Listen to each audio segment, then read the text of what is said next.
My name is Chloe. I'm 17, and for as long as I can remember, I've been the invisible daughter. My parents surprised me with the trip of a lifetime to Hawaii for my graduation, a gift from my loving grandparents. But then, they stole it. They ripped my dream away and handed it to my entitled sister Ashley. They thought I'd just take it. They thought I'd stay quiet, like I always do. But they didn't know that after that, my grandparents and I would unleash a reckoning they would never, ever forget. This is the story of how I took my future back. Before we dive in, I want to say hi to everyone listening. It's crazy to think my story is reaching people all over the world. Let me know in the comments what city or country you're watching from and what time it is for you. It's always so cool to see. Okay, let's get into it. Our house in the sprawling suburbs of Ohio always felt tilted. It was a nice house, a 2-story colonial with a manicured lawn, the kind of place that looked perfect from the street. But inside, the foundation was cracked, and the entire structure leaned precariously in one direction, towards my younger sister, Ashley. She was the sun, a blazing, demanding star around which the rest of us were forced to orbit. Me? I was Pluto, a distant, icy afterthought. Technically part of the same solar system, but easily forgotten, easily dismissed. My world wasn't in the bright, open-plan living room where Ashley held court. It was in my attic studio, a small, cramped space under the eaves. It was my sanctuary, a place where the comforting, sharp smell of turpentine and linseed oil clung to the air, and the walls were covered not with posters of pop stars, but with faded prints of Monet's water lilies and Mary Cassatt's intimate portraits. I was the quiet one, the straight-A student, the one who never caused a single ripple in the calm waters of our family life. And that, I'd come to realize, was the entire problem. I was too easy to ignore. A typical Tuesday night dinner was a perfect illustration of this gravitational pull. I slipped into my usual chair at the dining table, the one furthest from my father, and the scene was already in progress. Ashley was the star of the show, as always, phone in one hand, twirling a strand of her chemically perfect blonde hair with the other. And then Mr. Davison had the absolute nerve to say I was being disruptive, all because Jessica leaned over to see my answer on the history quiz. I mean, it's not my fault she's too dumb to study. Why should I be punished for her incompetence? My mom, Linda, ever the adoring audience, reached across the table to pat Ashley's hand. Her face was a mask of deep concern. "Oh, don't you worry for a second, sweetie. Your father will call the principal first thing in the morning. It's utterly ridiculous to punish you for simply being popular and helpful." My dad, Mark, nodded emphatically, pausing with his fork halfway to his mouth. "That's right. We won't have some power-tripping teacher tarnishing your academic record. You have cheer camp applications to think about. We need that GPA to be spotless." I felt the familiar knot tighten in the pit of my stomach. I took a small bite of my mashed potatoes and decided to try, once again, to make a mark on the conversation. I cleared my throat softly. "I got the results back from the standardized arts proficiency exam today. I got the highest score in the state." The announcement hung in the air for a moment, weightless and insignificant. My mom glanced at me, her eyes briefly flicking away from Ashley. A fleeting, distracted smile touched her lips. "Oh, that's nice, dear. That's really great. We're proud of you." Her attention snapped back to Ashley as if on a rubber band. "Now, about the fundraiser for your new uniforms." And just like that, I was gone again, erased from the narrative. My state-level achievement was a nice little footnote in the epic saga of Ashley's high school drama. The only people who truly saw me were sitting up the other end of the table, like bookends of sanity in a library of madness. Grandpa Joe, my dad's father, caught my eye. He didn't say anything, but he gave me a slow, deliberate wink, a silent message of acknowledgement that spoke volumes. Grandma Carol, his wife, offered me a genuine, warm smile, the kind that reached her eyes, and made me feel, for a fleeting, precious second, that I wasn't a ghost at my own family's table. They were my anchors. The ones who would ask to see my latest sketchbook, who remembered the names of my favorite artists, who saw the girl who was hiding in plain sight. That night, as I lay in bed, the distant, shrill sound of Ashley's laughter floating up the stairs, I clutched the acceptance letter from my dream art program in Chicago. Getting in was one thing. Paying for it was another. My college fund, the one my parents always assured me was growing, was my only hope. I felt that familiar pang of loneliness, a quiet, persistent ache in my chest. But I had no idea that this feeling of being invisible was about to become the very least of my worries. The acceptance letter from the Art Institute of Chicago felt like a golden ticket, a shimmering promise of a future where I wasn't just Ashley's quiet older sister. But it came with a price tag that made my stomach clench. Our family's finances were a topic spoken of only in hushed, tense whispers. But I knew things were tight. My only realistic shot at making this dream a reality was the prestigious Midwest Young Artists Summer Scholarship. It wasn't just some local art fair prize. It was a full ride to an intensive pre-college program at the Institute itself. Winning it would be a game changer, a massive financial relief, and more importantly, a tangible piece of proof I could hold up to my parents, and maybe to myself, that my art was a viable future, not just a quaint little hobby. For 3 solid months, that scholarship became my entire world. I poured every ounce of my being, every spare moment into my submission piece. It was a portrait. A large-scale 48 by 60-inch oil painting of my grandmother. I wanted to capture everything.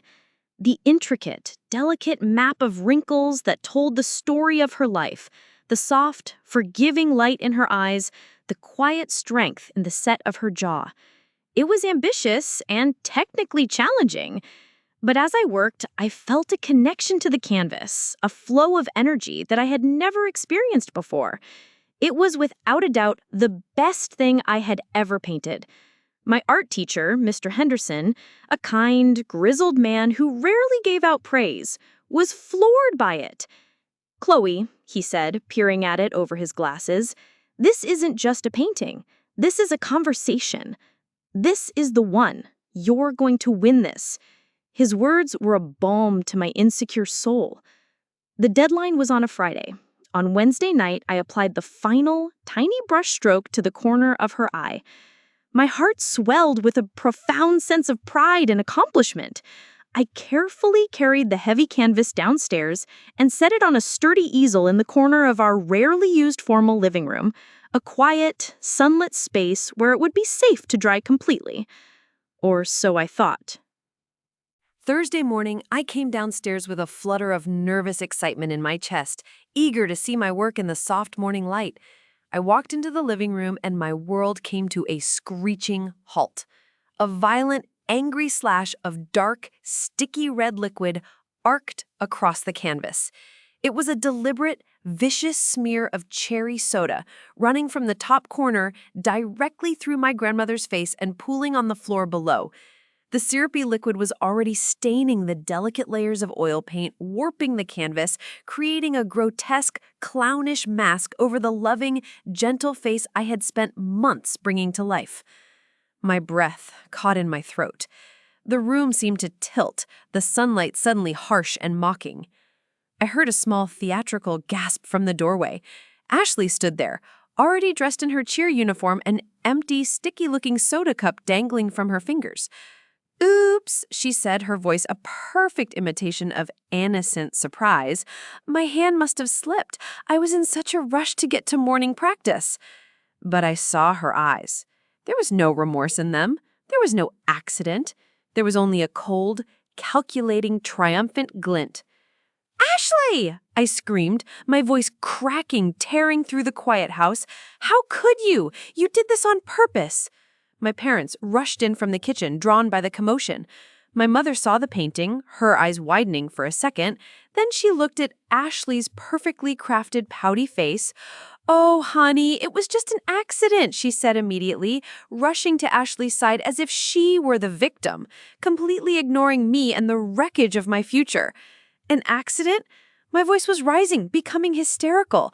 "Mom, look at it. It's completely ruined. The deadline is tomorrow." Hot, angry tears were streaming down my face, blurring the horrific sight. My dad sighed, a sigh of pure annoyance. He glanced at the painting with a dismissive frown as if it were just a piece of trash he now had to deal with. "Chloe, for heaven's sake, it's just a painting. Your sister didn't mean it. We don't need all this shouting and drama first thing in the morning. It's not that big of a deal." Not a big deal. My future, my dream, my heart. Not a big deal? They didn't make Ashley apologize. They didn't offer to help. They just told me to try and clean it up before rushing Ashley out the door, cooing about how she couldn't afford to be late for practice. I was left alone in the silent, sunlit living room, the sickly sweet smell of cherry soda filling the air. I stood there staring at the desecrated image of my grandmother, and I felt something inside me shatter into a million irreparable pieces. It wasn't just the loss of the scholarship. It was the cold, hard, undeniable proof that to my own family, my dreams were not only invisible, they were disposable.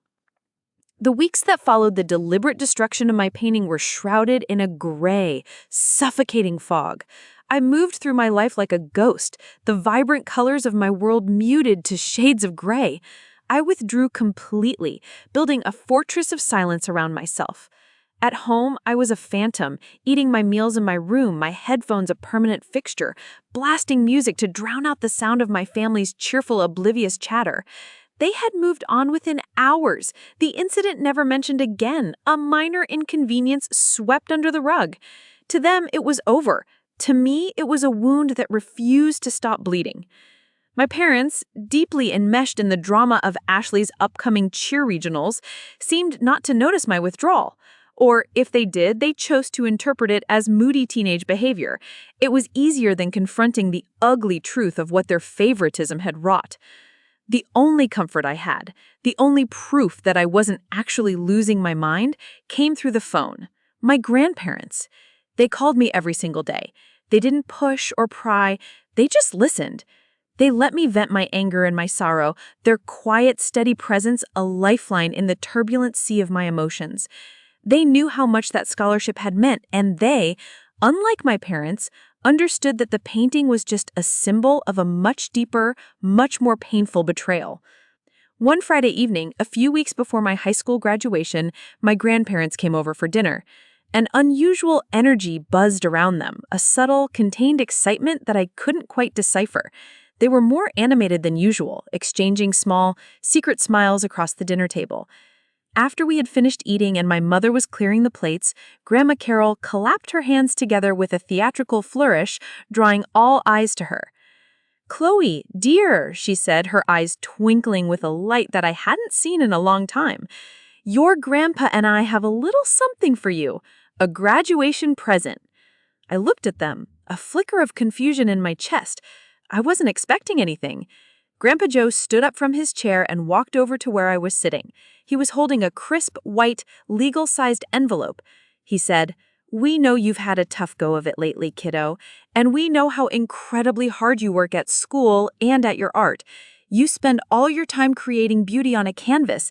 We think it's high time you got to see some of that beauty in the real world. You deserve a real, proper adventure." He handed me the envelope. My fingers felt numb, clumsy as I fumbled with the seal. I slid out the contents.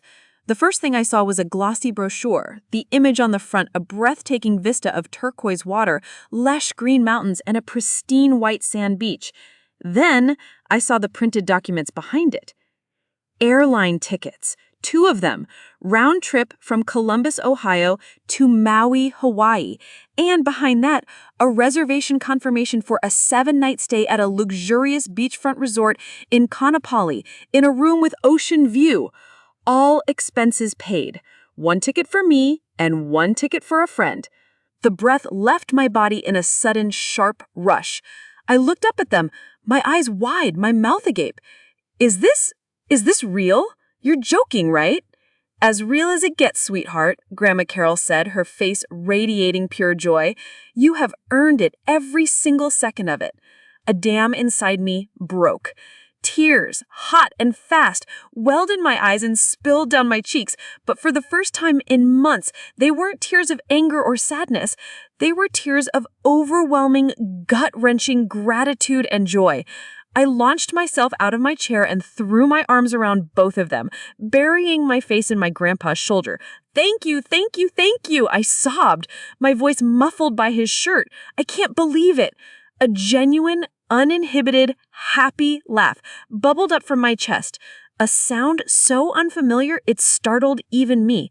I felt light, I felt seen, I felt loved.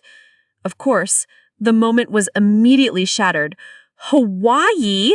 A sharp, petulant voice sliced through my happy bubble. Ashley had been lounging on the sofa, engrossed in her phone, but she was never one to miss out on something she might want. She sat up bolt right, her face contorting into a mask of pure indignation. "Hawaii? Why does she get to go to Hawaii? I'm the one who's been dealing with, so much stress this year with cheer regionals and finals and everything. I'm the one who needs a vacation." My joy faltered, the lightness in my chest suddenly replaced by a cold dread. I looked over at my parents. They weren't smiling. My mom was nervously wringing her hands, her gaze darting between me and Ashley. My dad had a strange, strained look on his face, his jaw tight. They exchanged a quick, worried glance, a silent, loaded conversation passing between them that set off a blaring alarm bell in the back of my mind. I tried to ignore it, desperately clinging to the happiness of the moment. Holding those tickets, I felt loved and valued for the first time in what felt like a lifetime. I should have known, in that house, a moment so perfect was never, ever meant to last. I went to bed that night with the glossy travel documents tucked safely under my pillow, as if they were a precious, fragile treasure that might vanish by morning. I fell asleep to the imaginary sound of crashing waves, the scent of pineapple and salty air already filling my senses. For the first time in a long time, I dreamed in color. I woke up the next morning feeling reborn, the heavy gray shroud of the past few months finally lifted. The future felt bright again, a wide open canvas of turquoise and gold. I spent the entire morning glued to my laptop, my heart thrumming with a giddy, childlike excitement. I dove headfirst into planning, creating a detailed itinerary. I researched the best, most secluded snorkeling spots, mapped out the winding road to Hana, and made a list of every art gallery on the island. I was so lost in my Hawaiian daydream, so completely absorbed in the joy of it all, that I barely registered my mother's voice calling me from the bottom of the stairs. "Chloe, can you come down here, please? Your father and I need to talk to you." Her tone was off. It was flat, stripped of its usual breezy, dismissive quality. It was the same tone she used when she was about to deliver bad news about a sick relative. A cold knot of anxiety began to form in my stomach, but I tried to push it down. "They're probably just excited and want to talk about the details," I told myself, a desperate attempt at optimism. I bounded down the stairs, a smile still plastered on my face. I walked into the living room and froze in the doorway. It was a scene from a courtroom drama. My mom and dad were sitting side by side on the couch, their posture rigid, their faces grim and unreadable. Ashley was sitting in the large armchair opposite them, not smirking this time, but adopting an expression of fragile, wounded sensitivity. It was a carefully orchestrated ambush, and I had just walked straight into the trap. "What's going on?" I asked, my voice suddenly small, the smile on my face feeling stiff and unnatural. My dad cleared his throat, his gaze fixed on a spot on the carpet somewhere to my left. He couldn't look at me. "Chloe, we've been doing a lot of thinking, and we've been discussing this trip to Hawaii." "Yeah, isn't it the most amazing gift ever? I was just looking at this incredible hiking trail on Halakala. We think it would be better for everyone if Ashley went instead. My mom interrupted. Her voice was quiet, but it carried the finality of a judge's gavel. The world stopped. The air of the room seemed to crystallize, turning to sharp, painful ice. The blood roared in my ears. I must have misheard. They couldn't have said that. What? I whispered, the word a faint puff of air. Your sister has been under a tremendous amount of social pressure lately. She had a very difficult and public breakup with her boyfriend, and the stress of leading the cheer squad to the regionals has been overwhelming for her. She's fragile right now. She could really use this trip to de-stress and clear her head before senior year begins. My head was spinning, the room tilting violently. I looked from my father's guilty, averted face to my mother's cold and resolute one, and then to my sister, who now had a single, perfect tear tracing a path down her cheek. They were serious. This was actually happening. But those were my tickets, I stammered, my voice trembling uncontrollably. Grandpa and Grandma gave them to me for my graduation, for my hard work. Ashley let out a small, pathetic sniffle from her chair. Oh, stop being so selfish, Chloe. It's not like you even have any friends to take anyway. You heard Dad. I'm fragile. You know I need this more than you do. Each word was a poisoned dart aimed with perfect precision.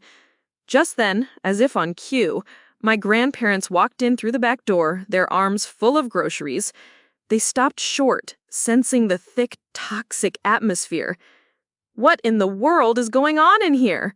Grandpa Joe demanded, his eyes immediately landing on my tear-streaked face. Mark and Linda, you cannot be serious, Grandma Carol said, her voice shaking with disbelief as the situation became clear. My mom sighed, a long, weary sound of martyrdom. You don't understand the kind of pressure these kids are under today. This is important for Ashley's mental well-being. It could really help her turn things around before senior year begins.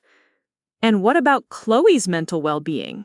My grandpa shot back, his voice rising, his face turning red. What about her dreams? What about what's fair and decent and right? My dad finally looked at me, not with sympathy, but with an expression of pure, unadulterated annoyance. He waved his hand dismissively. Oh, she'll be fine. Chloe's always fine. Chloe's always fine. The 3 words they used to justify a lifetime of neglect. The argument escalated into a storm of shouts and accusations around me, but I didn't hear them anymore.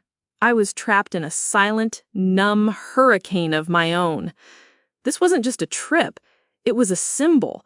It was the one time I had been chosen, the one time I had been seen, and they were taking it away.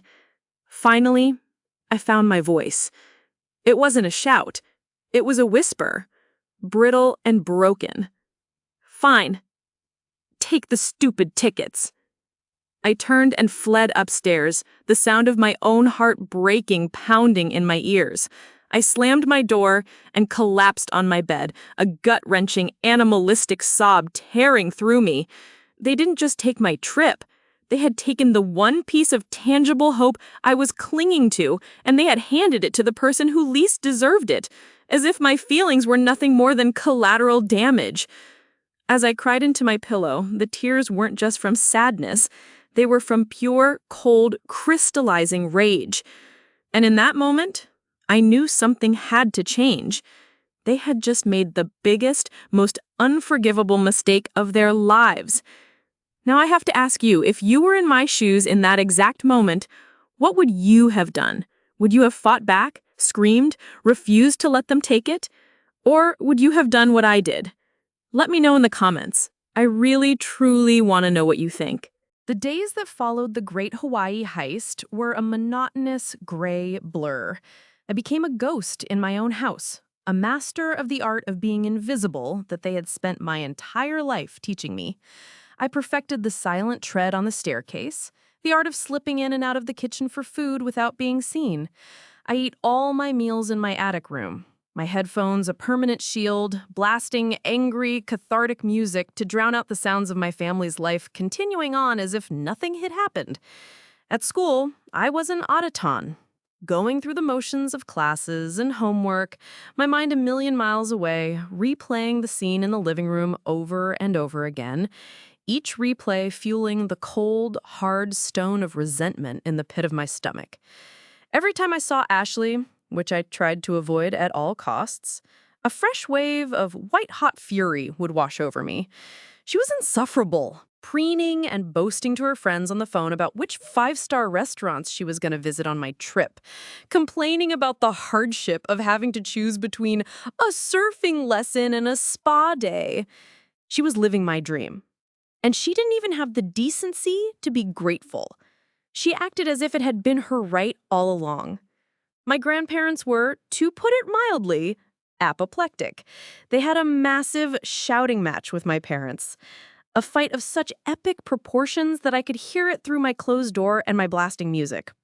It ended with my dad yelling something about them being out of touch and not understanding the complex pressures of raising a teenager like Ashley. After that, they stopped coming over for a while. The tension was too thick, but they called me every single day. Their voices a lifeline of sanity in the madhouse I was living in. "We're working on something, Chloe," my grandpa would say, his voice a low, determined rumble. "Don't you worry, this isn't over."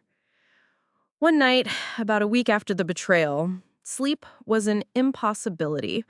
The house was dark and silent, but my mind was a racetrack of angry, looping thoughts. Around 2 a.m., I gave up and went downstairs to get a glass of water. As I passed my parents' bedroom, I heard voices, faint, tense whispers.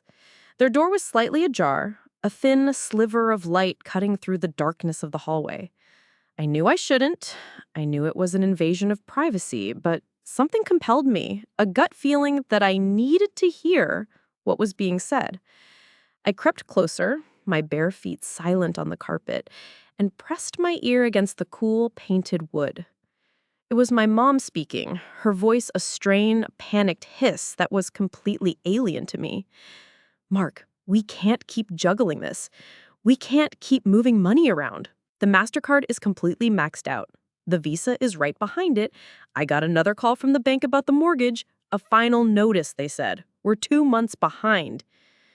My dad's reply was heavy, thick with a bone-deep exhaustion I had never heard from him before.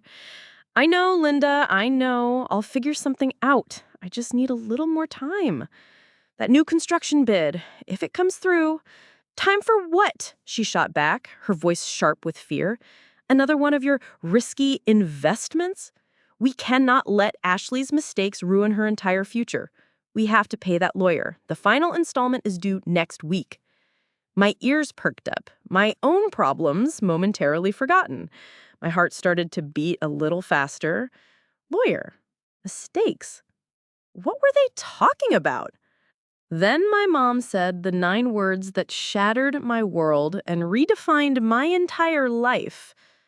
Maybe if we just dip into Chloe's college fund again?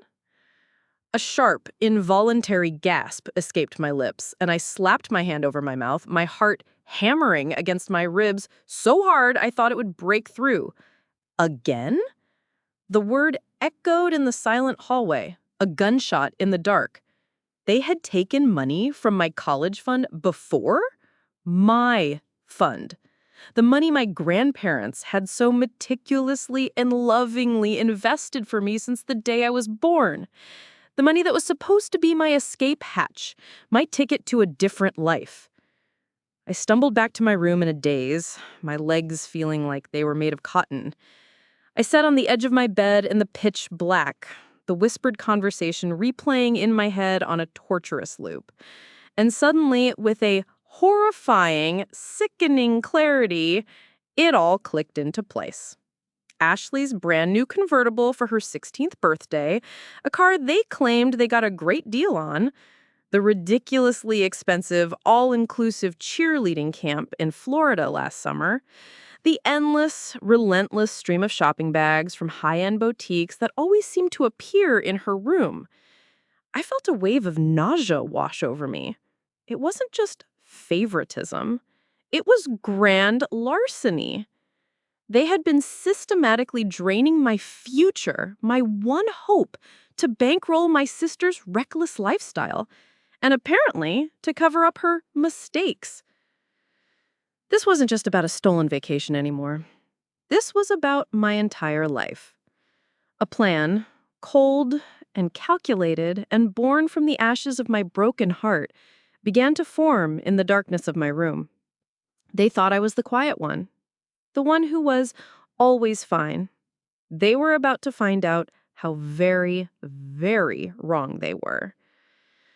Well, the seeds of my vengeful plan were just beginning to sprout in the fertile ground of my anger. My parents, in their infinite carelessness, managed to deliver one final crushing blow. It was as if they were methodically checking off a list of ways to destroy me, and they just noticed one last unchecked box. My car was a 1998 Honda Civic. It was a faded forest green color with a constellation of small rust spots on the hood and an air conditioner that blew only lukewarm, vaguely musty air. But it was mine.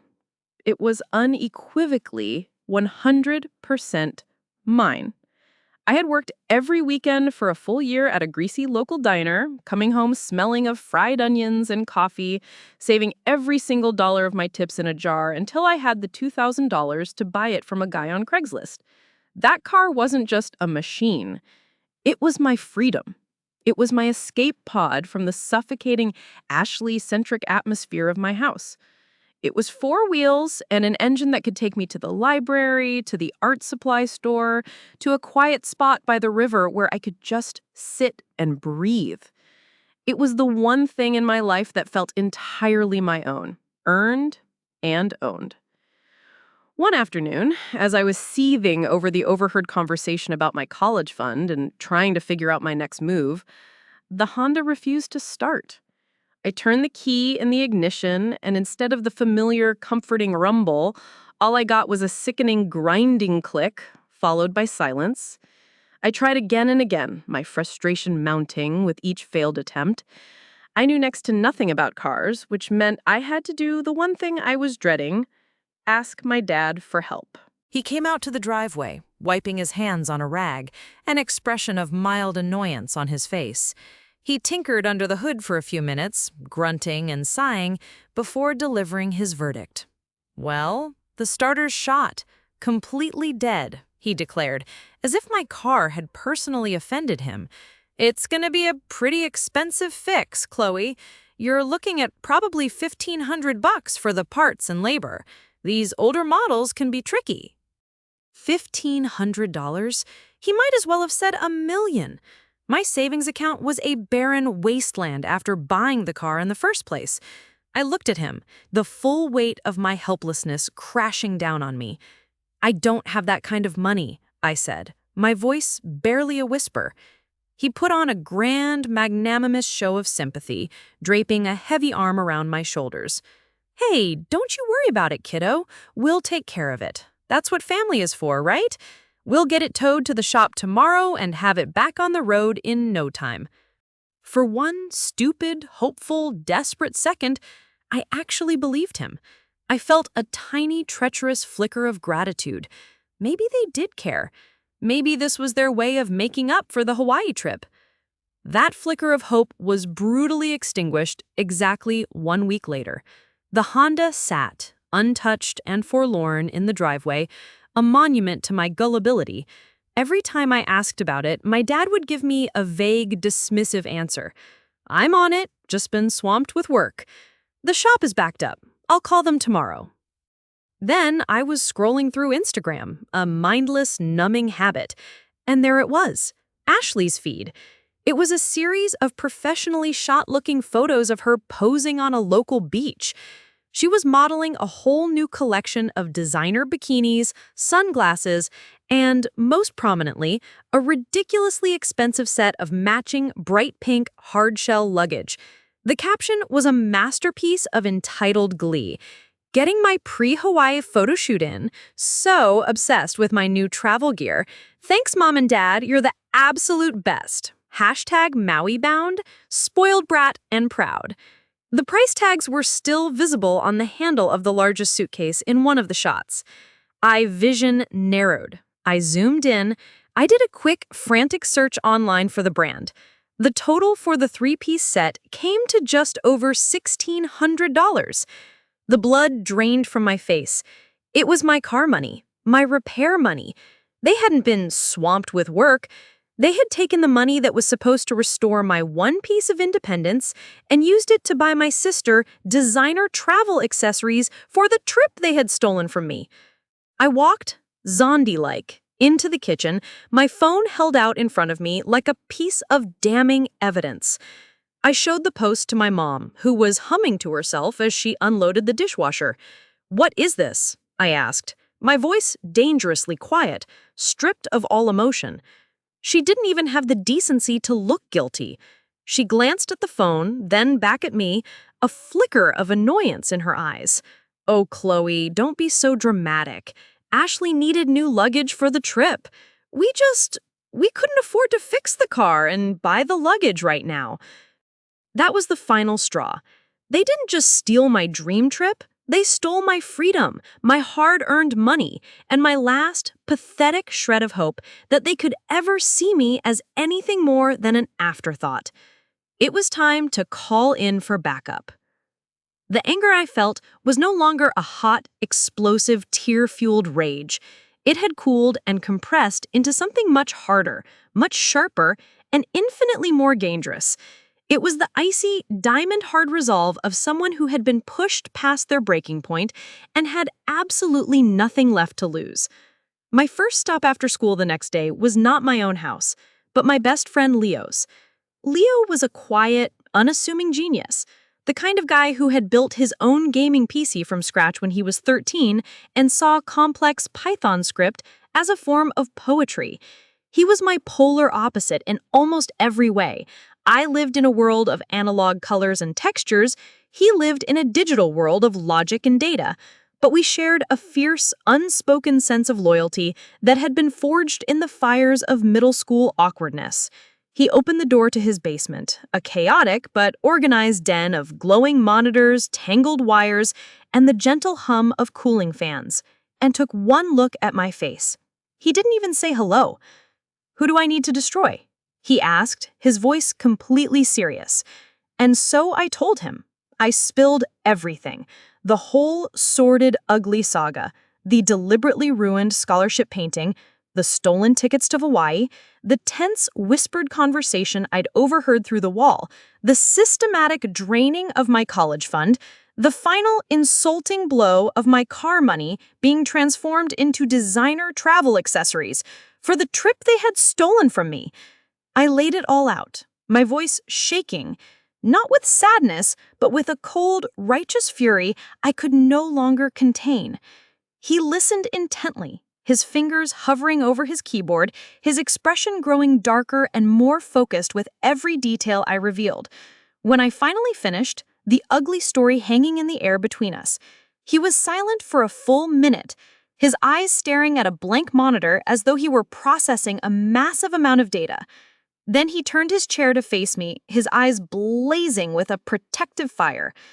"They will not get away with this, Chloe. I swear to you. Whatever you need, financial records, deleted emails, bank statements, password recovery, I'm in, 100%. We're going to burn their whole corrupt little kingdom to the ground." The relief of having someone on my side, someone who believed me without a single moment of hesitation, was so immense. It felt like a physical weight being lifted from my chest. I almost broke down in tears of gratitude right there. My next stop was the one place in the world I knew I would be completely safe, my grandparents' house. I sat them down at their cozy, comfortable kitchen table, the familiar, comforting scent of Grandma Carol's famous apple pie in the air, a stark contrast to the ugly story I was about to tell. I repeated the entire tale, this time with more detail, showing them the Instagram post on my phone, repeating the exact words I'd overheard my parents say. Grandma Carol began to cry silently, her hand pressed to her mouth, her shoulders shaking. Grandpa Joe's face, however, was slowly transforming. His usually kind, twinkling eyes, the ones that always held a hint of mischief, were hardening into chips of cold gray granite. The jovial, easygoing old man I had known my entire life seemed to recede, replaced by a grim, formidable stranger I had never seen before. He stood up and walked over to a heavy, antique oak roll-top desk that stood in the corner of the room. He unlocked a small, ornate drawer with a tiny brass key and pulled out two items: a single, old-fashioned, heavy brass key on a worn leather fob and a thick, dusty, leather-bound ledger. He placed them on the table in front of me with a heavy, final thud. "Chloe," he said, his voice low and gravelly, a dangerous rumble. "The construction company your father is currently running into the ground, I co-founded it with my brother 50 years ago. When I retired, I left Mark in charge, thinking he was ready, thinking he had integrity." He let out a short, bitter sigh, a sound full of profound regret. "I was a fool. That key," he said, pointing a steady finger, "opens my old office at the main warehouse, the one nobody's used in 15 years. And this ledger, this has the login information and administrative passwords for the original back-end server, the one Mark thinks was decommissioned and wiped clean years ago.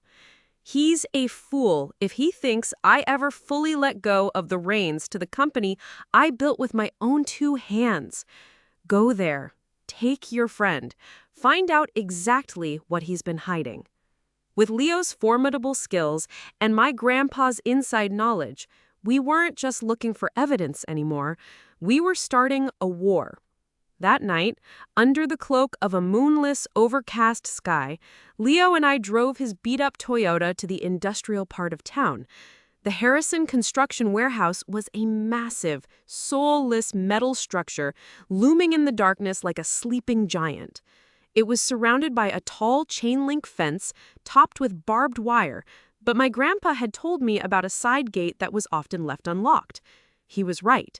We slipped through, our footsteps muffled by the gravel, our hearts pounding in a nervous, excited rhythm. The heavy brass key my grandpa had given me felt cold and real in my hand. It slid into the lock on a rusted side door with a loud, grating click that seemed to echo in the profound silence of the night. The air inside the warehouse was thick and heavy, a potent cocktail of sawdust, machine oil, and something else, the stale, musty scent of long-forgotten secrets. My grandpa's old office was exactly as he'd described it, a small, dusty, glass-walled room overlooking the cavernous main floor. It was a time capsule from the early 2000s, filled with heavy oak filing cabinets, yellowed, rolled-up blueprints, and a thick layer of dust coating every surface. In the corner, sitting on a metal desk like an ancient beige tombstone, was the tower computer. "This is it," Leo whispered, his voice filled with a strange reverence. "The digital fossil that holds all the evidence. Let's see what secrets it wants to tell." He got to work with a focused, almost surgical precision. He pulled his sleek, modern laptop from his backpack and began connecting it to the old server with a series of cables. He typed furiously, his fingers a blur across the keyboard, the screen of his laptop filling with lines of green, cascading text. Using the administrative passwords from my grandpa's old ledger, he bypassed the surface-level security with an ease that was both terrifying and thrilling. "Okay," he said after a few intense minutes, his eyes wide in the glow of the monitor. "Your dad is a decent builder, but his digital security is an absolute joke. He just built his new, encrypted system right on top of the old one, but he never bothered to properly wipe the original server drives. All the old data, all the archives, it's all still here, just sitting in the background, dormant. What we found in that digital graveyard was a testament to my father's slow, methodical corruption. It was so much worse than I could have ever imagined. Leo first navigated to a folder labeled Project Overheads and Expenditures. It was a labyrinth of deceit. It was filled with hundreds of falsified invoices for phantom materials that were never ordered from suppliers that didn't exist. There were timesheets for subcontractors who were nothing more than names on a page. The money, tens of thousands, no, hundreds of thousands of dollars over the past 5 years, was being systematically siphoned from the company's main account. Leo traced the digital trail, and it all led to a single destination: a separate, private bank account registered under a shell corporation named AM Holdings. AM, I said out loud, the pieces clicking into place with a sickening thud. Ashley, Mark, AM Holdings. He's been embezzling for years, Chloe. A lot of money. Then we found where that money was going. The transaction history of AM Holdings was a diary of my family's lies. There were records of massive monthly credit card payments, all for cards under my mother's and Ashley's names. There were direct payments to the luxury car dealership for Ashley's convertible, payments for trips, designer clothes, five-star hotels, spa days. And then we saw it. A single glaring wire transfer for exactly $10,000 to a high-profile, notoriously expensive criminal defense law firm downtown. The payment was dated October 17th of the previous year. My heart started to pound against my ribs, a frantic, trapped bird. "Leo," I said, my voice barely a whisper, "can you do a public records search for that law firm's name cross-reference with Ashley's?" His fingers flew across the keyboard. A few seconds later, a public court document, a PDF of a police report, popped up on the screen. I leaned in, my breath catching in my throat as I read the black and white text. "Oh my God, Chloe," he breathed, turning to look at me, his face pale and shocked in the eerie glow of the monitor. "It wasn't just a bad breakup that had her so stressed out. Last year, she was arrested for a DUI. A really bad one. It was a felony charge. It was a hit and run." The room felt like it was spinning, the dusty air suddenly too thin to breathe. My sister wasn't just spoiled and entitled. She was a criminal, a dangerous one. And my parents, they hadn't just been covering her shopping habits.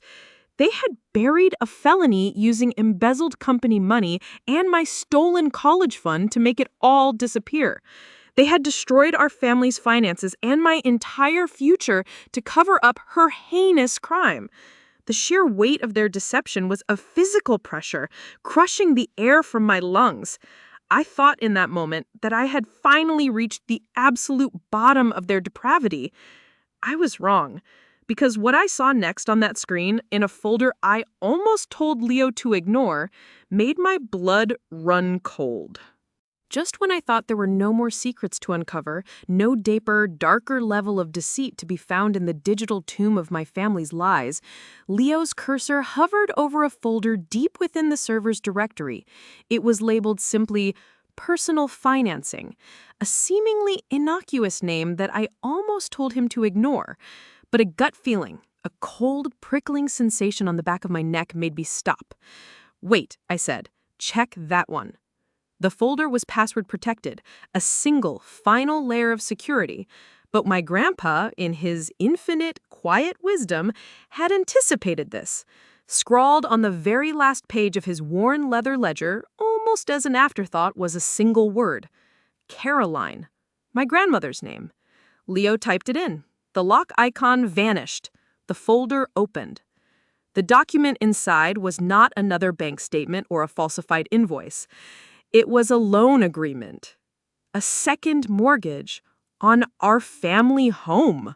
My eyes scanned the dense, legalistic text, my mind struggling to process the information. This wasn't a loan from a regular, reputable bank. It was from a private, hard money lending firm with a predatory reputation, the kind of place that advertises on late night television. The interest rate was astronomical, a number so high it seemed criminal in itself. It was the kind of loan people take when they are utterly, hopelessly desperate, when every other legitimate door has been slammed shut in their face. The date on the agreement, the day it was signed and executed, was October 29th of last year, exactly 12 days after Ashley's hit-and-run arrest. The amount was staggering. It was a number with so many zeros it looked like a typo. It was more than enough to cover the exorbitant retainer for the high-powered attorney, to pay a hefty, off-the-books settlement to the victim of the hit-and-run to ensure their silence and avoid a messy civil lawsuit, and still have plenty left over. My father had leveraged our home, the physical foundation of our lives, the place I grew up, the only home I had ever known, all to erase his favorite daughter's crime from existence. It was the final, devastating piece of the puzzle. The maxed-out credit cards, the frantic calls from the bank about the missed mortgage payments, my systematically drained college fund, they weren't the cause of our family's financial problems. They were the symptoms of a much larger, more malignant disease. They were the desperate, frantic attempts to bail water from a sinking ship, a ship my father had torpedoed himself. I felt a strange, chilling sense of clarity wash over me, cutting through the shock. This was never about choosing between their two daughters. This was never about my mother and father thinking Ashley needed a vacation more than I did. This was about my father, Mark Harrison, desperately trying to plug a catastrophic hole in the dam of his own making. My college fund wasn't a choice. It was simply the most accessible bucket of sand he could find. My stolen Hawaii trip wasn't a reward for Ashley. It was a distraction, a bright, shiny object to keep the golden child happy and oblivious while the world crumbled around them. "Chloe," Leo said softly, his voice pulling me from my daze. He pointed to a clause in the loan document. This is bad. There's a balloon payment due in 6 months. If he misses it, they can foreclose immediately. He's not just running the company into the ground, he's going to lose the house. Everything. I stared at the glowing screen, at the cold, hard numbers that spelled out our family's imminent doom. My anger was still there, a white-hot coal burning in my chest. But now it was mixed with something else, a grim, steely, almost detached resolve. They hadn't just been protecting Ashley anymore. They were trapped in a dark, tangled web of their own lies and desperate criminal choices. And that web was about to snap. And I knew, with absolute certainty, exactly when and where I was going to be the one to pull the final, decisive thread. The annual Harrison Construction Labor Day barbecue was my father's magnum opus. It wasn't just a casual family gathering. It was a meticulously staged performance. Every year, he would invite all his business partners, key investors, and important clients to our home for a day of perfectly grilled, oversized steaks, a curated selection of expensive craft beers, and hours of casual, backslapping business talk. It was his chance to project an image of effortless, homespun success, of a thriving family business, and a picture-perfect life. It was a complete and utter fraud. And this year, I decided, the performance would have a surprise, unscripted final act. The plan came together with a chilling, methodical efficiency. It was no longer just my angry, vengeful idea. It was our plan. A coordinated operation.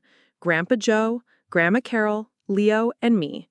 We were a small, determined team, a band of unlikely insurgents fighting for the truth.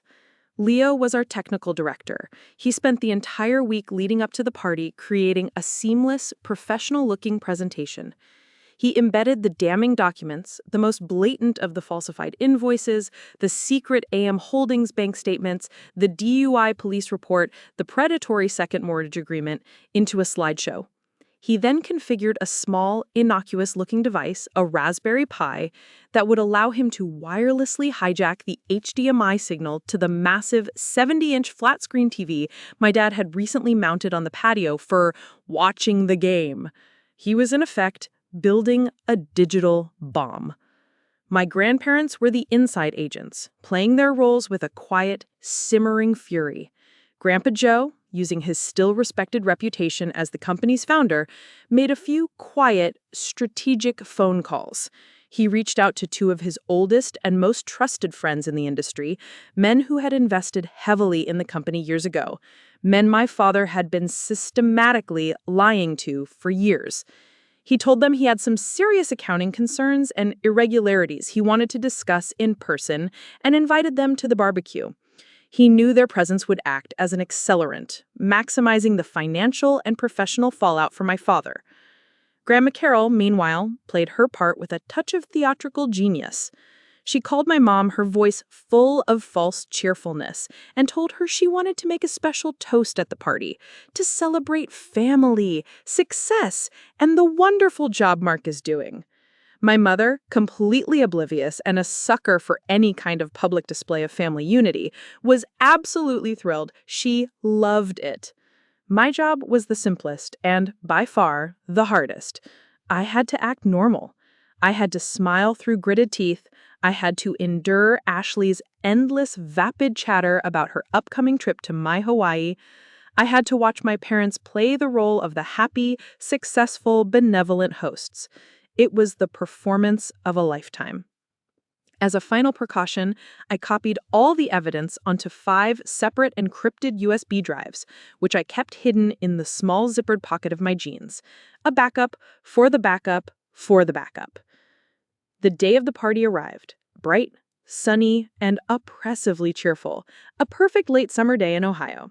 Our backyard was transformed. White tents were set up on the lawn, a professional caterer was arranging a lavish buffet, and a hired bartender was polishing glasses behind a makeshift bar.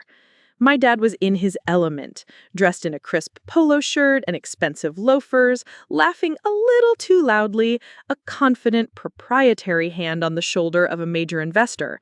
He looked like a king in his castle, the master of his domain. As I helped my grandma arrange a platter of appetizers on the buffet table, she leaned in close and squeezed my hand, her knuckles surprisingly strong. "Are you ready for this?" she whispered, her eyes searching mine, a mixture of pride and worry in their depths. I took a deep, steadying breath, the smell of charcoal from the grill and freshly cut grass filling my lungs. I looked at my dad, holding court by the grill, a complete and utter fraud. I looked at Ashley, preening and snapping selfies with her friends. I felt the small, hard weight of the USB drives in my pocket, cool and heavy against my leg. "I'm ready," I said, my voice quiet but perfectly steady. He thought this was his day to shine. He had no idea he was walking into his own public execution. The party was in full, boisterous swing. The backyard was a sea of pastel polo shirts and summer dresses, filled with the cheerful murmur of conversation and the clinking of ice in glasses. My father was glowing, radiating a smug, self-satisfied energy. He had just secured a verbal commitment on a new development deal from one of the investors my grandpa had invited, a man he had been courting for months. He raised his glass of expensive IPA, his voice booming across the perfectly manicured lawn. "To another year of growth and success," he shouted, and the crowd of clients and partners cheered in response. It was all so performative, so utterly fake, it made my stomach churn with a mixture of disgust and anticipation. Ashley, of course, was soaking up the attention like a greedy sponge. She had positioned herself at the center of a circle of her adoring friends, regaling them with a highly embellished and completely fictional tale of how her wonderful parents had surprised her with the Hawaii trip because she had worked so hard and been under so much pressure all year. "I'm totally going to learn how to surf in Maui," she declared loudly, ensuring everyone within earshot could hear. "And I'm going to get the most amazing tan. It's going to be like totally epic." I stood near the buffet table, pretending to arrange napkins, my heart hammering against my ribs like a trapped bird. I caught my grandparents' eye across the lawn. They were standing together near the patio doors. Grandpa Joe gave me a subtle, almost imperceptible nod. It was time. He made his way through the crowd to the small portable sound system and microphone my dad had set up for announcements. He picked up the microphone, the feedback screeching for a brief second. "Excuse me, everyone," he said, his voice calm but carrying a natural authority that made people instinctively turn and listen. "If I could have your attention for just a moment." My dad smiled broadly, assuming this was the prearranged, flattering toast from his loving father. "Go ahead, Dad, the floor is yours," he encouraged, beaming. Grandpa Joe started warmly, his voice filled with a practiced nostalgia.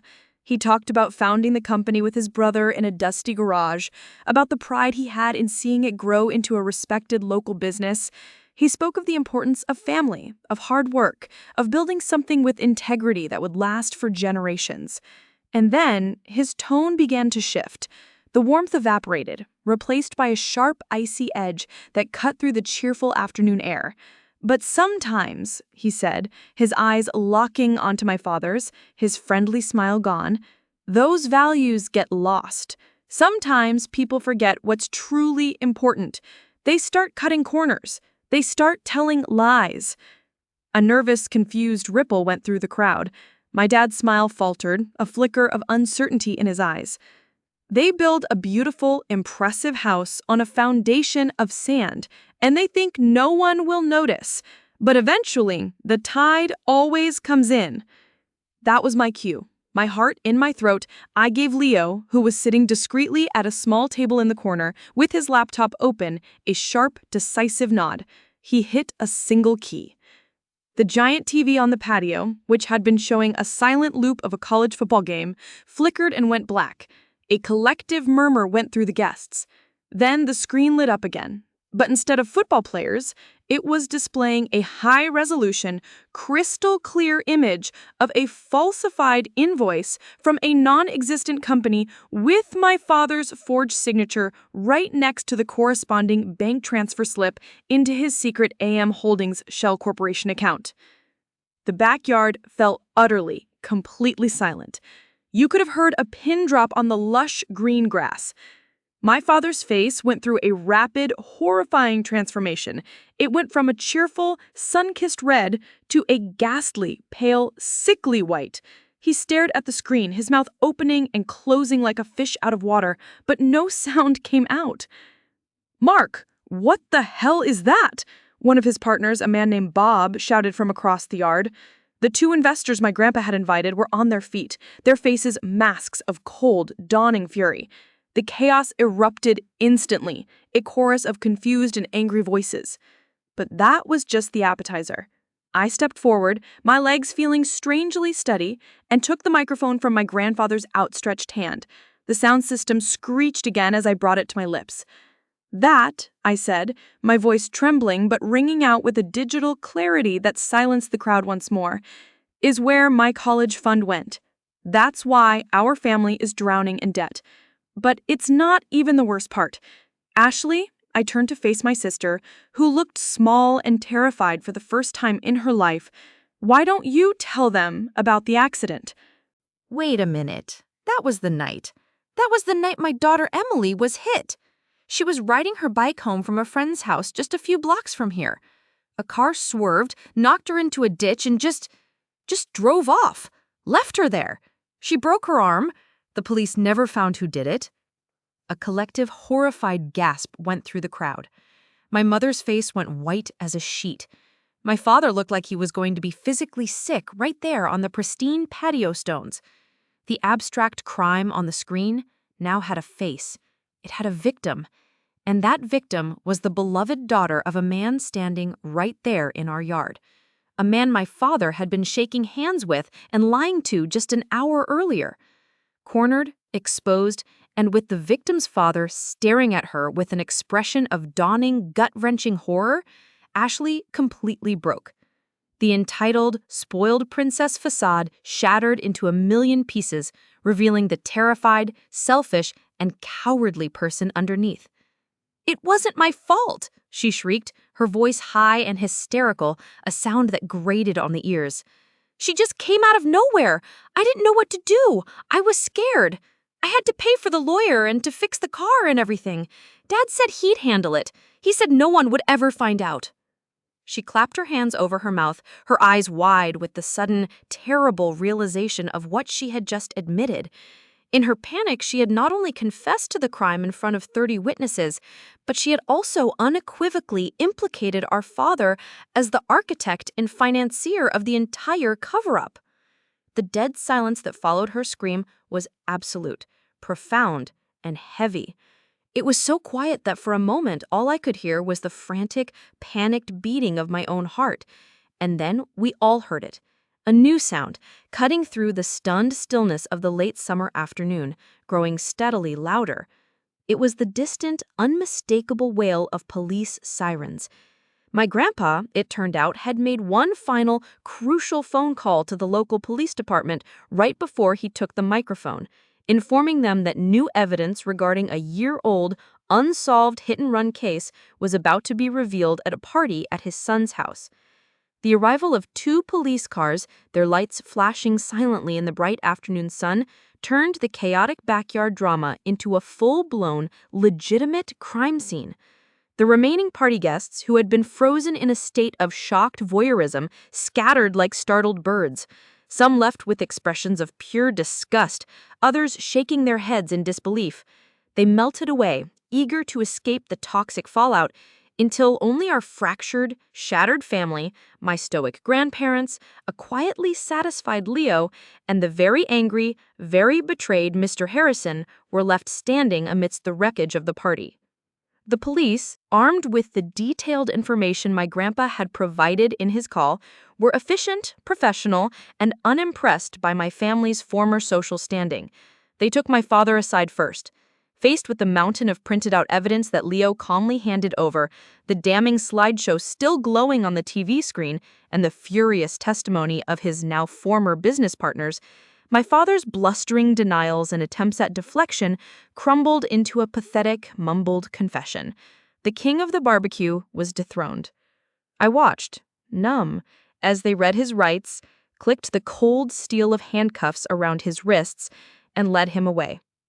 The confident, arrogant man who had dismissed my dreams just weeks ago now looked small, old, and utterly defeated. Ashley was next. Her hysterical sobs and pleas of "it was an accident" did nothing to sway the calm, resolute officers. With her own public confession and Mr. Harrison's emotional statement about his daughter's injuries, they had more than enough to arrest her for leaving the scene of an accident involving injury and for filing a false police report a year prior.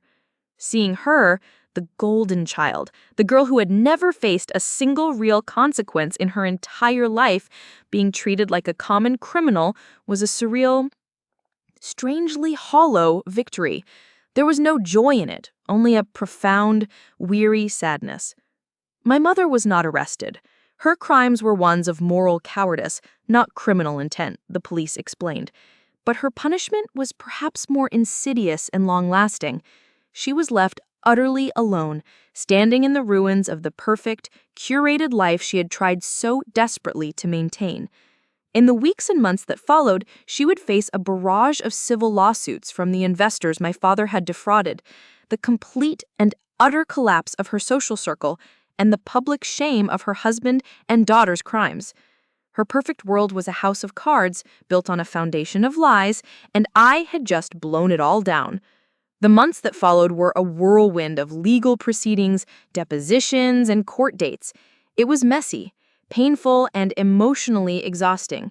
I had to give statements to detectives, testify in front of a grand jury, and watch the most intimate and painful details of my family's betrayal be laid bare for the public record. Through it all, my grandparents were my rock, my unwavering sanctuary. They officially filed for legal guardianship, and a judge, after hearing the circumstances, granted it without hesitation. They moved me into their quiet, peaceful home, creating a haven of stability and unconditional love amidst the chaos. One evening, as we were sitting on their porch, watching the fireflies begin to glow in the twilight, Grandma Carol turned to me and asked, "How would you feel about us becoming your legal guardians, Chloe?" I didn't need to say a word. I simply burst into tears and hugged her, a silent, grateful yes. The wheels of the legal system, for all their flaws, slowly but surely churned towards justice. My father was sentenced to 5 to 7 years in state prison for embezzlement and fraud. Ashley, because of her age at the time of the crime, received a lighter sentence of 5 years of probation, 500 hours of community service, and a suspended driver's license until she was 21. But she now had a felony record that would follow her for the rest of her life. Then came the most unexpected turn of all. As part of my father's fraud case, the court appointed a receiver to liquidate the construction company's assets and all of his illicitly gained personal assets to repay the investors and creditors. And because my college fund was a documented, legally established trust that he had illegally plundered, the receiver was legally obligated, by court order, to pay it back. All of it. Every last stolen dollar was returned to a new, protected trust account, managed solely by my grandparents. And those tickets to Hawaii? The travel agency, upon hearing of the fraud investigation from my grandparents, canceled the booking without penalty. The money was refunded directly to my grandparents' credit card. That summer, while my father adjusted to the harsh reality of a prison cell and my sister started her community service, picking up trash on the side of the highway, my grandparents and I didn't go to Hawaii. We did something infinitely better. We packed up their old station wagon and took a long, meandering road trip, just the three of us, to visit art colleges up and down the East Coast. And for the first time in my life, my future felt like a wide open, beautifully blank canvas. And I finally had the brush firmly in my own hand. My future was back, and it was all mine. Fast forward 4 years. The person writing this, the person telling you this story, is not the same timid, invisible girl who cried over a ruined painting and a stolen vacation. That girl is a ghost, a faded photograph from a life that feels like it belonged to someone else entirely. Life looks very, very different now. I am 21 years old, and I am just a few short months away from graduating with honors from the School of the Art Institute of Chicago. The very institution that once felt like an impossible shimmering dream on a distant horizon is now my home. I live in a small but sun-drenched studio apartment in the city's Wicker Park neighborhood, a space filled with the beautiful, chaotic mess of a working artist. The walls are covered not with faded prints of other people's work, but with my own large, expressive canvases. The air smells permanently of turpentine, linseed oil, and fresh coffee, and I wouldn't have it any other way. My senior thesis exhibition, a series of large-scale, deeply personal portraits exploring themes of betrayal, resilience, and the complex nature of family, is opening next month at a prominent downtown gallery. It's the culmination of everything I've worked for, everything I've fought for. A local art critic who saw a preview of the show called it a powerful and unflinchingly honest debut from a voice we will be hearing from for years to come. Reading those words, I felt a sense of validation so profound, it brought tears to my eyes. The dream I thought my family had so casually and cruelly destroyed didn't just survive, it flourished, growing stronger and more vibrant in the space their chaos and toxicity left behind. The college fund they tried to steal has paid for every class, every expensive tube of paint, every textbook. It was the ultimate irony. Their betrayal was the very thing that funded my liberation. As for my old family, their lives, predictably, took a decidedly different path. My father was released from prison last year on parole after serving just over 3 years. He's a broken man, a ghost of the confident, arrogant person he used to be. The experience humbled him in a way I never thought possible. He works a menial, back-breaking job at a lumberyard on the outskirts of town, his grand ambitions and fraudulent schemes reduced to dust. We speak on the phone once a month, our conversations strained and awkward, filled with the heavy ghosts of things we can never unsay or take back. He apologizes a lot. I listen, but I don't know if I'll ever be able to truly forgive.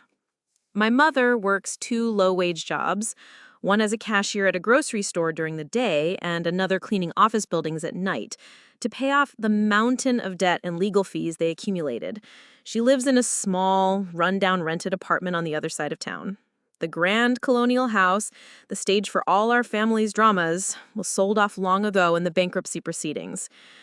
And Ashley, her life is perhaps the most tragic, if predictable, cautionary tale. Her felony record made it impossible to get into any decent college. She dropped out of community college after one semester, unable or unwilling to do the work without the safety net of our parents' money and influence. The last I heard from my grandma, she was working as a waitress at a chain restaurant, her former high school popularity a distant, meaningless memory. She finally has to face the consequences of her own actions, with no one left to bail her out or clean up her messes. I don't revel in their misfortune. There is no joy in seeing their lives fall apart. But I do believe in consequences. I believe that the choices we make eventually catch up to us. They build their lives on a foundation of lies, favoritism, and deceit. And eventually, that foundation crumbled, and the house came crashing down. Sometimes, late at night, when I'm cleaning my brushes and looking out my large studio window at the glittering, indifferent skyline of Chicago, I think about that trip to Hawaii I never took. I think about the heartbroken 17-year-old girl who so desperately wanted that escape. And I smile, because that girl had no idea that by losing that one small superficial dream, she would be forced to fight for a much bigger, more meaningful one. I didn't need to fly to an island to find paradise. I built it myself, right here, one painful, honest brushstroke at a time. So, that's my story. It wasn't a clean fight, and it definitely wasn't pretty. It cost me my family, at least the family I thought I had. It was the hardest, most painful, and most terrifying thing I have ever had to do. But looking back now, from where I stand today, I know with every fiber of my being that I did the right thing. It taught me that my worth isn't determined by how others see me or refuse to see me, but how I stand up for myself, even when my voice is shaking. It taught me that sometimes the most loving thing you can do, even for people who have hurt you beyond measure, is to let them face the truth of who they are. Because hiding from it, enabling the lies, was destroying them just as surely as it was destroying me. The truth, no matter how ugly or painful, is the only thing that can truly set you free. And I am, finally, wonderfully, and completely free. Now I have a question for you. A really tough one. If you were in my shoes, faced with that level of systemic betrayal, knowing that exposing the truth would almost certainly send your own family members to jail and tear your entire world apart, what would you have done? Would you have had the strength and the courage to go through with it? Or would you have chosen to keep the peace, to swallow the pain and protect your family from the consequences of their own actions, even if it meant sacrificing your own future in the process? There's no right or wrong answer here, but I'd be incredibly grateful if you'd share your honest thoughts in the comments below. Your perspective, your story could be exactly what someone else out there facing their own impossible choice needs to hear today. And if this story of fighting back, of seeking justice and reclaiming your own life resonated with you, I'd really appreciate it if you'd hit that like button.